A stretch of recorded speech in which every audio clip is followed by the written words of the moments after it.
Eu creio que Deus tem algo a nos falar nesta noite, nos confortando, nos ensinando e também nos dando alento ao coração, mesmo porque nós vamos falar sobre uma pergunta que recorrentemente nós ouvimos. E eu recorrentemente como pastor ouço essa pergunta. E por que não dizer em momentos de fraqueza eu já a fiz a Deus? E talvez você da mesma forma tenha feito esta pergunta a Deus. Por que coisas boas acontecem a homens ruins? E por que coisas ruins acontecem aos bons? Você já não perguntou isso? Alguma vez? Alguma vez você já não ouviu isso? Em algum lugar? E talvez até recentemente.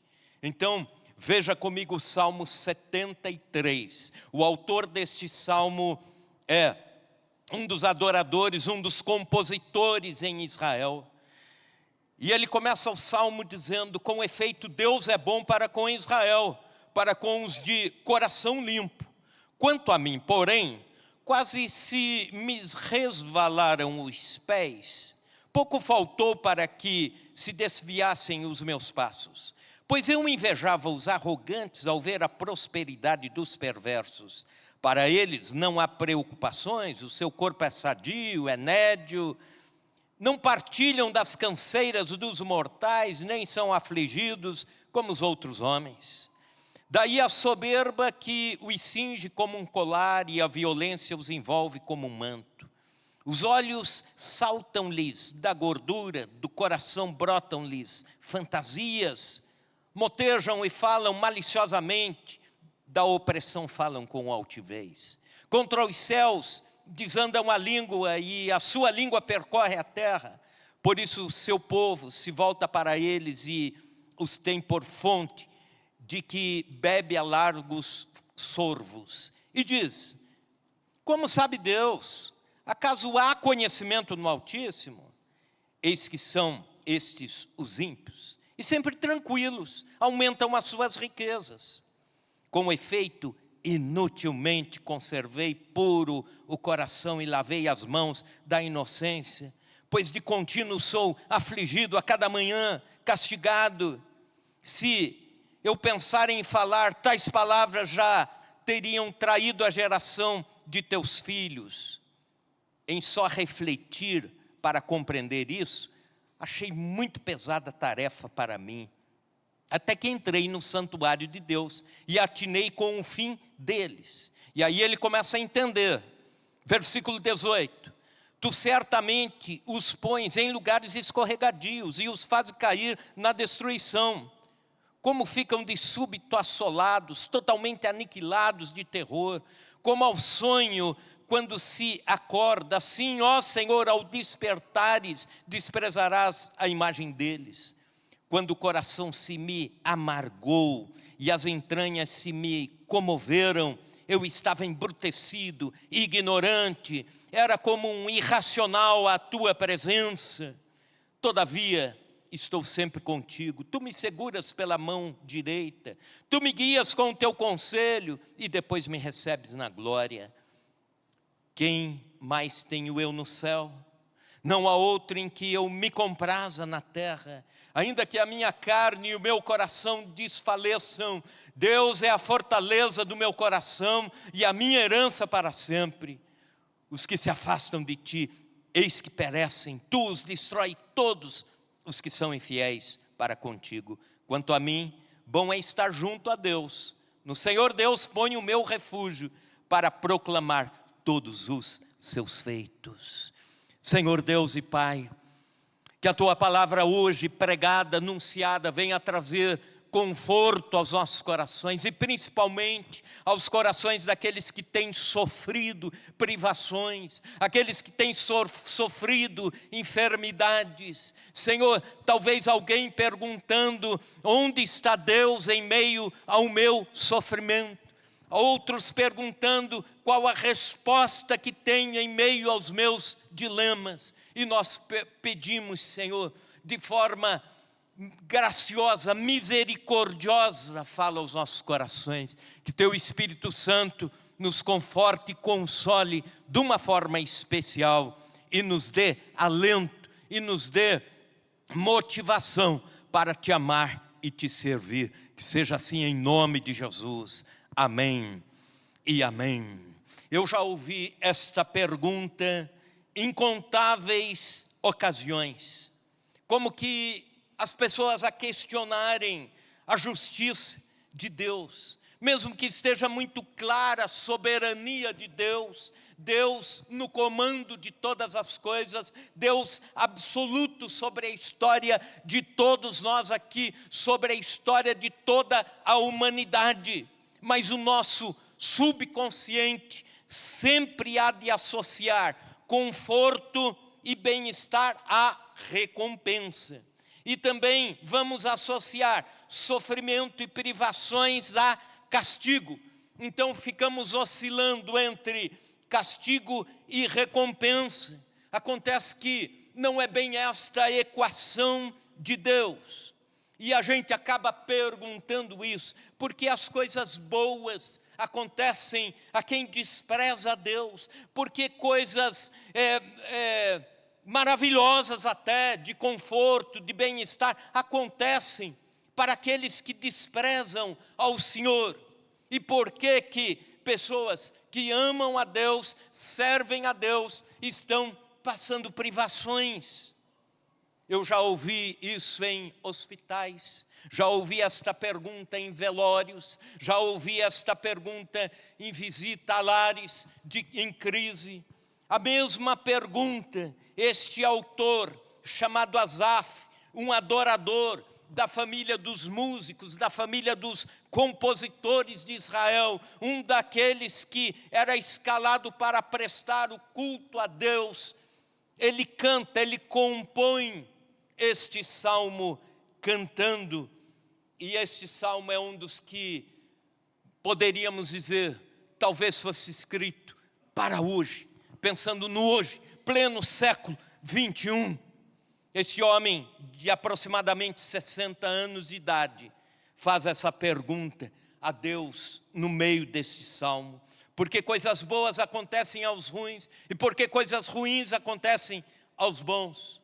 E por causa da primeira pergunta, por que coisas boas acontecem aos ruins, ele entra em crise de fé. E ele fica pensando na prosperidade material visível, no conforto, no bem-estar daqueles que não servem a Deus. Porque os ímpios estão bem com a vida? Por que tudo está bem para eles? E eu, quase que diariamente, enfrentando o cansaço e o castigo dos mortais. Ao lermos o Salmo 73, encontramos algumas verdades, e eu quero chamar a atenção sua para estas verdades. A primeira delas é que a prosperidade dos maus pode gerar crise no coração dos bons. É a pergunta que ele faz ao longo do Salmo. Veja, por exemplo, comigo, o versículo 13. Com efeito, inutilmente conservei puro o meu coração e lavei as mãos na inocência, pois de contínuo sou afligido, a cada manhã castigado. Ou então versículos 21 e 22, quando o coração se me amargou e as entranhas se me comoveram, eu estava embrutecido, ignorante, era como irracional à tua presença. Em outras palavras, ele ficou de mal com a vida e ficou de mal com Deus, por causa do bem-estar dos ímpios, daqueles que zombavam de Deus. Ele observou que os ímpios estavam bem e entrou em crise. Alguns elementos fizeram com que Asaf entrasse em crise. Ele, por exemplo, começa a dizer: Deus é injusto, não vale a pena viver na presença de Deus. Foi inútil conservar puro o coração, foi inútil fazer a vontade de Deus, foi inútil afastar-me dos prazeres do pecado, foi inútil. Por quê? Porque os ímpios têm tudo. O que eles têm? Por exemplo, Asaf entra em crise por causa da saúde dos ímpios. Veja comigo o versículo 4. Para eles não há preocupações. O seu corpo é sadio e nédio. Às vezes vemos homens e mulheres de oração, enfrentando lutas, enfermidades degenerativas, doenças inúmeras, até graves, e outros que zombam de Deus e até se enaltecem em zombar de Deus, vivem para o pecado e têm uma vida longa e saudável. E a gente diz, a conta não está batendo. O que está de errado nisso?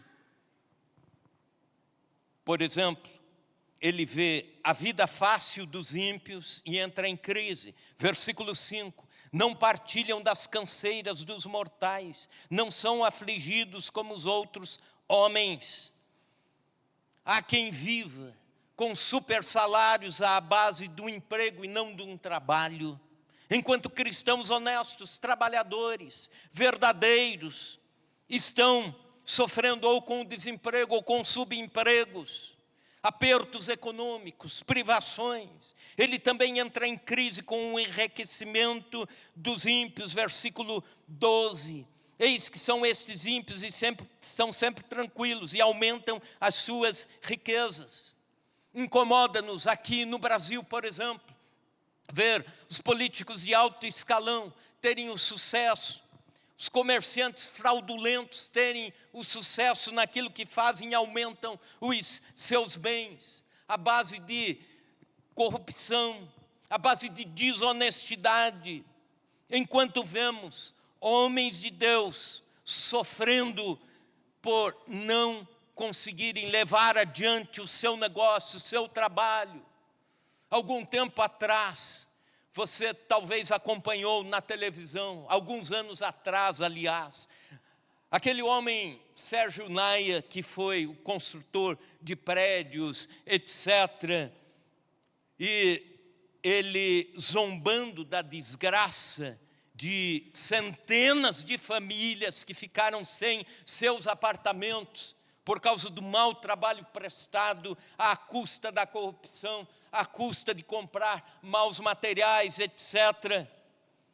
E ele, numa festa, como que zombando de toda a situação, enquanto pessoas ficaram sem seus apartamentos, famílias até hoje lutam na justiça, e ele dava uma bronca na pessoa que servia as bebidas em copos de vidro. Ele falou, eu quero que troquem os copos por copos de cristais, taças de cristais, porque eu não tolero essas coisas de pobres. Isso enquanto famílias inteiras estavam sem suas moradias por causa dele. Enquanto eles crescem, muitos trabalhadores bons, solidários, honestos, passam por dificuldades e não conseguem nem pagar um aluguel. Esta é a verdade que o autor desse texto está contestando. Boas recompensas da vida a homens ruins e perversos. E isso faz com que ele entre em crise. E a pergunta acaba sendo essa: se Deus é justo, por que então essa inversão de valores? Segunda verdade, a prosperidade dos maus é superficial e passageira. Asaf não age como um contestador barato. Se ele terminasse todo o salmo no versículo 15, ou no versículo 16, o salmo estaria incompleto. O salmo estaria dando a margem para todos nós hoje à noite pensarmos que realmente Deus está sendo injusto com aqueles que o servem, mas ele vai a fundo. Ele começa a observar a vida daqueles que lhe inspiram para este salmo. Ele começa a olhar um pouco além e ele observa que os maus estão prosperando. Ele chega à conclusão que há também para essa prosperidade um altíssimo preço a ser pago do jeito que é a vida desses homens. Ele chega à conclusão de que estão necrosando moralmente, apesar de terem um conforto material, aqui e aqui estão apodrecendo espiritualmente, definhando emocionalmente. A riqueza sem Deus é uma arma letal. O poder e a influência nas mãos de um homem sem Deus é como uma bomba prestes a explodir.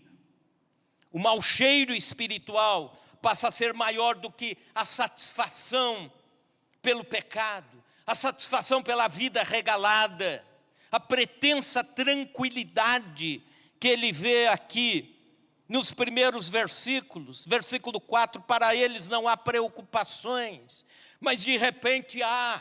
Mais adiante ele descobre que esses homens estão acabados espiritualmente, moralmente, emocionalmente. A pretensa tranquilidade conquistada, ao contrário do que ele pensa, passa a ser uma arma de destruição nas mãos de um perverso. Eu explico com uma ilustração.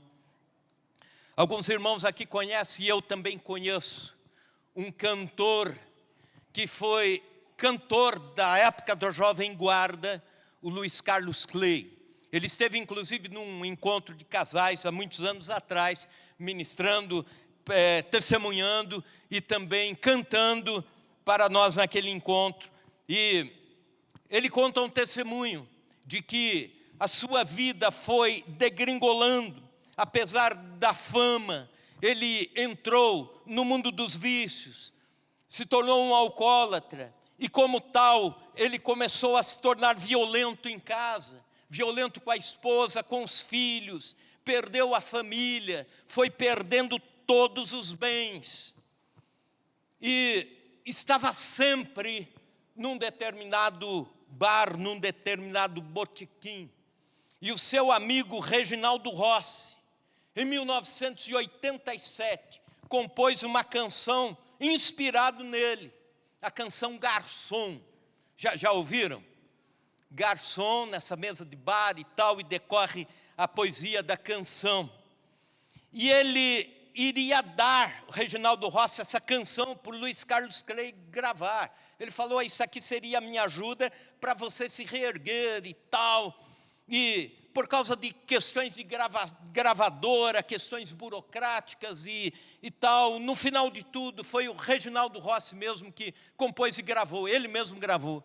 E gravando a canção logo no primeiro mês, naquela época, logo no primeiro mês ele já teve R$1 milhão de lucro líquido desta canção, composta e gravada, o Reginaldo Rossi. No nosso dinheiro hoje seria pelo menos aí uns R$10 milhões, assim, no primeiro mês da música lançada. E o Luiz Carlos Clay ficou abatido. Ele falou, essa canção eu que tinha que cantar. Olha, eu ia consertar minha vida. Eu ia, R$1 milhão, que naquela época era, faz muito tempo, décadas. Ele dizia, isso iria ser bom demais para mim. Iria dar um jeito na minha vida. Mas depois a vida vai se acabando cada vez mais. Um dia ele tem um encontro milagroso com Jesus. Cristo entra na vida dele. Glória a Deus por isso. E aí a sua vida é transformada. E um dia ele disse assim para mim, Pastor Marcos, eu dou graças a Deus porque aquela canção eu não gravei. Porque R$1 milhão na vida de um homem perverso, sem Deus, violento, viciado, não é bênção nenhuma. Vai se tornar uma bomba relógio. E quem sabe eu nunca teria conhecido Cristo da forma que eu conheci. Então, eu dou graças a Deus. A prosperidade dos maus é superficial e passageira. Ela pode ser uma bomba relógio. Veja o versículo 6. A primeira parte. Daí a soberba que os cinge como um colar. Eles estão cegados pelo orgulho, pela altivez. A violência, versículo 6b, e a violência que os envolve como manto. Sua defesa sempre é agressão. Fazem coleções de processos judiciais contra si. Versículo 7, os olhos os olhos saltam-lhes de gordura, da gordura do coração, brotam-lhes as fantasias. Tem tudo o que desejam, desfrutam de todos os prazeres e inventam novos pecados fantasiosos. Assistindo a respeito de um homem que foi muito rico, que conquistou tudo que queria conquistar nesta vida. Ele cai moralmente de uma forma ridícula, trágica. Ele teve todos os automóveis que quis ter, todos os aviões que quis ter. Viajou e visitou o mundo, todos os lugares que quis, para onde quis ir. Teve todas as mulheres que quis ter, casadas, solteiras, separadas, altas, baixas, magras, gordas, redondas, quadradas, triangulares e assim por diante. E aí, quando teve todos os prazeres que queria ter, mudou o lado dos prazeres. Entenderam isso? O lado do prazer. E aí começou a ter os homens que queria ter com ele. Do coração brotam-lhes fantasias. Nenhum sucesso compensa o fracasso moral. Nenhum sucesso compensa o fracasso da família. Isso você já ouviu em algum lugar. A vanglória, versículo 8, motejam e falam maliciosamente. Da opressão falam com altivez. Isto é, falam das opressões, da propaganda, como se fosse uma propaganda de poder oprimir alguém. Falam do mal como se fosse propagar a sua esperteza, como se fosse uma propaganda da sua esperteza. Oprimem funcionários e fazem propaganda disso. São desonestos e se gloriam nisso. Algum tempo um empresário multimilionário disse o seguinte: eu não pago corretamente os direitos trabalhistas daqueles que estão comigo na empresa, porque com isso eu consigo economizar alguns milhões. Alguns poucos entram na justiça, e mesmo aqueles poucos que entram na justiça pagando, não chega a ser o montante que eu tenho de lucro. É a vanglória pela maldade do coração. É a vanglória pelo coração tomado pelo pecado. Um parênteses aqui. Algum tempo atrás, foi publicado que as melhores empresas para trabalhar são aquelas cujos empresários são cristãos, evangélicos. Não é que é uma regra, mas é constatável até pelo mundo dos negócios. É uma tendência. A irreverência, versículo 9, contra os céus desandam a boca. Já viram alguém zombar de Deus? É triste demais. Já viram alguém zombar do Senhor? O nosso coração cristão sofre de ver alguém dizer: meu Deus, sou eu mesmo. Meu Deus é o dinheiro. Meu Deus é a minha conquista. Difamação. Versículo 9, a outra parte: a sua língua percorre a terra. Estão sempre difamando pessoas, estão sempre difamando concorrentes, não suportam a ideia de não serem o centro das atenções.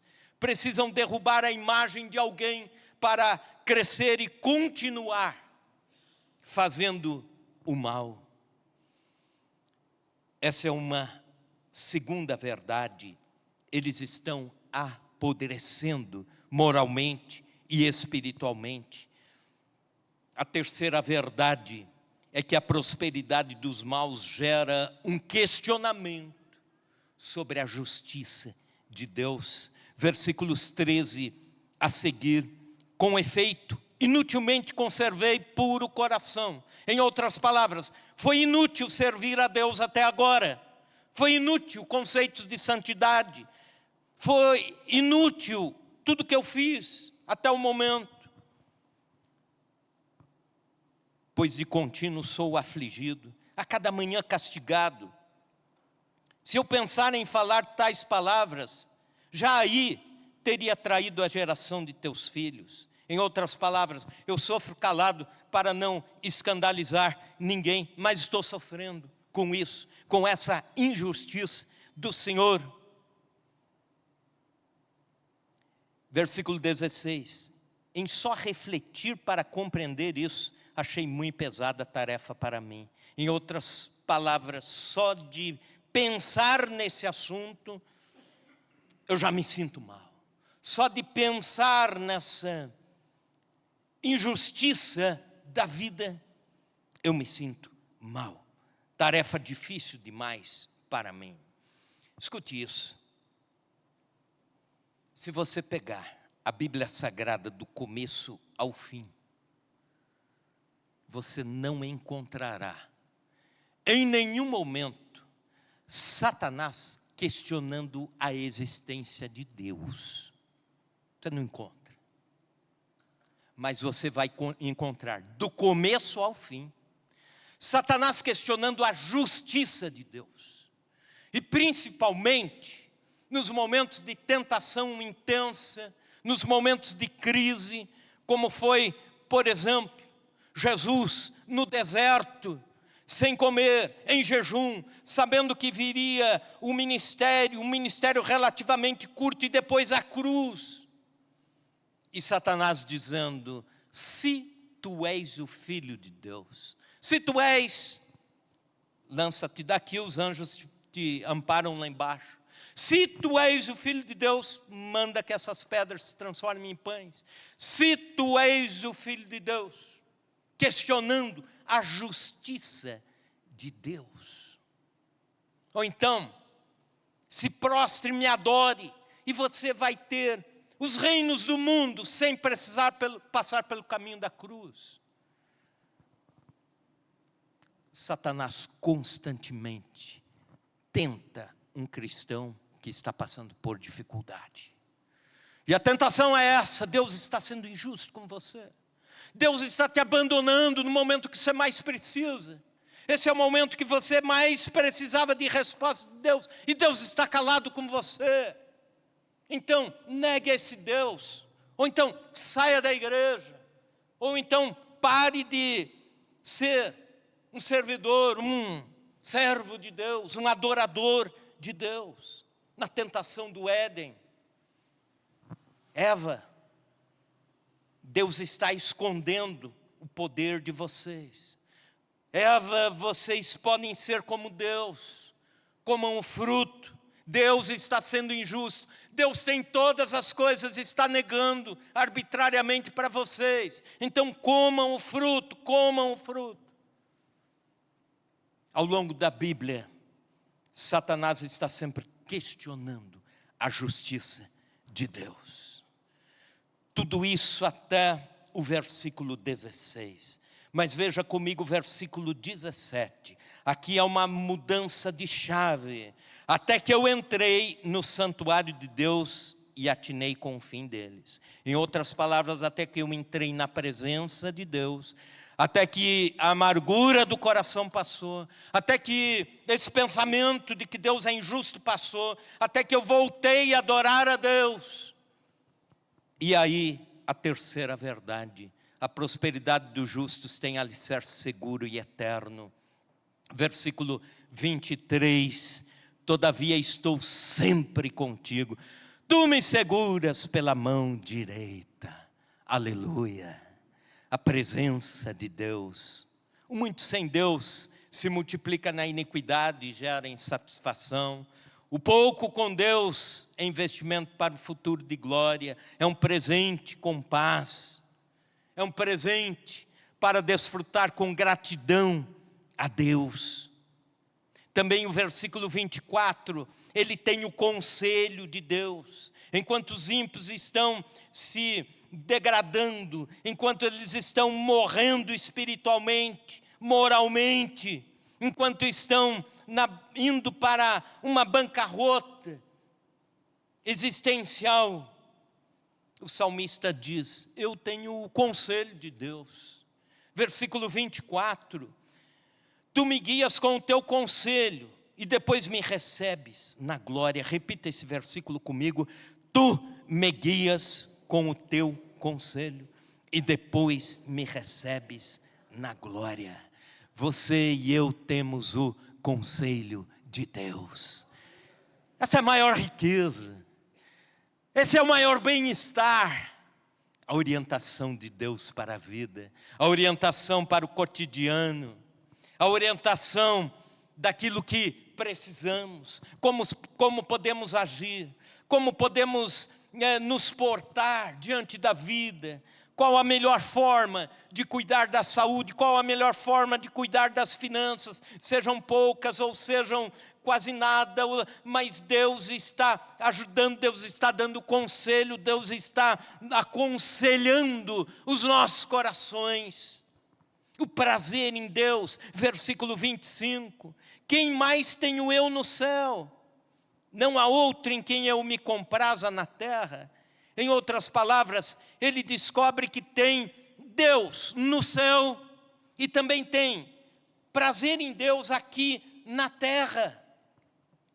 Prazer em Deus, prazer em estar na presença de Deus, prazer em adorar a Deus, prazer em buscar a Deus, prazer em andar na presença de Deus. Versículo 26, a herança eterna, ainda que a minha carne e o meu coração desfaleça, Deus é a fortaleza do meu coração e é a minha herança para sempre. Em outras traduções diz, é a minha eterna herança.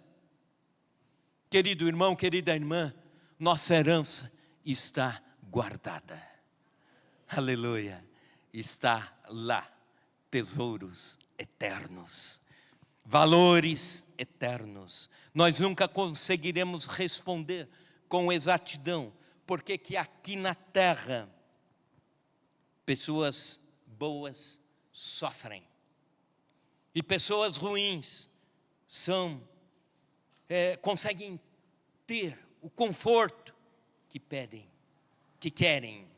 Mas uma coisa sabemos: a nossa herança incorruptível nos espera no céu, na glória. Paulo, escrevendo aos cristãos de Corinto, diz: se a nossa esperança em Cristo se limita apenas a esta vida, somos os mais infelizes de todos os homens. E ele está escrevendo para crentes. E ele está falando para crentes que têm esperança em Cristo. Mas ele está dizendo, você pode ter esperança em Cristo aqui para esta terra e para o céu. Agora, se a sua esperança em Cristo, mesmo como crente, for apenas para esta terra, você é infeliz. Seríamos mais infelizes seríamos os mais infelizes dentre os homens. 1 de Coríntios capítulo 15, versículo 19. Isso me faz lembrar do que li sobre a morte de Alexandre o Grande. Pois bem, ele estava prestes a morrer, e ele disse a um dos generais que estava sempre com ele, ele disse o seguinte: quando eu morrer, quero lhe fazer 3 pedidos, cuide para que esses 3 pedidos sejam realmente seguidos, feitos. O primeiro é que o caixão em que estiver o meu corpo seja transportado até a sepultura pelas mãos dos médicos da Grécia. Nesta época, Alexandre o Grande era o homem mais poderoso do mundo, de todo o planeta, maior dos conquistadores de inúmeras guerras e batalhas, que lhe valeu a posse do Império Grego. Segundo pedido, que todas as joias, tesouros, ouro, prata que conquistei ao longo da vida, sejam jogados no chão por onde passará a comitiva fúnebre que vai me levar. E o terceiro pedido, que as minhas duas mãos fiquem para fora do caixão. E o general disse: com certeza cumprirei esses pedidos, majestade. Mas não me tome por mal se eu perguntar o porquê de 3 pedidos tão estranhos. E ele respondeu: eu quero que todos os médicos, todo o sistema de saúde da Grécia carreguem meu caixão para mostrar que não, diante da morte, não há o poder de cura. Diante da morte é a eternidade que me leva. Tudo que se pode fazer é em vida, mas chega um momento que as forças da ciência se acabam. Segundo pedido, quero que os bens vão jogados no chão, porque eles não podem fazer nada pela minha vida no último dia. Eles apenas podem ser pisados pelos homens. E quero que as mãos vão para fora do caixão, para que todos vejam que vim para este mundo de mãos vazias e estou indo para a eternidade de mãos vazias. Concluindo, Deus quer que eu e você sejamos bem-sucedidos, principalmente no mundo espiritual. O que vem depois disso é graça de Deus, é bênção de Deus, é presente de Deus. Mas eu e você precisamos estar aqui do versículo 17 até o 28. E ele termina dizendo: bom é estar junto a Deus. No Senhor Deus ponho o meu refúgio para proclamar todos os seus feitos. Fique em pé na presença de Deus. Eu quero encerrar, preste bem atenção, contando uma narrativa de um pregador batista chamado Reverendo Johnson. Final da década de 60, lá pelos anos 70, primeira parte da década de 70, ele assumiu uma grande igreja em Nova York.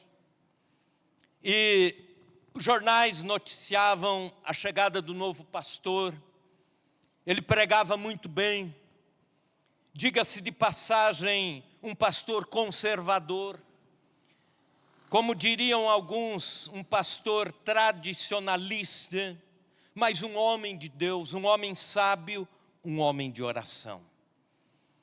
Numa determinada tarde ele recebeu um telefonema estranho. O telefonema era de uma voz estranha, meio cavernosa.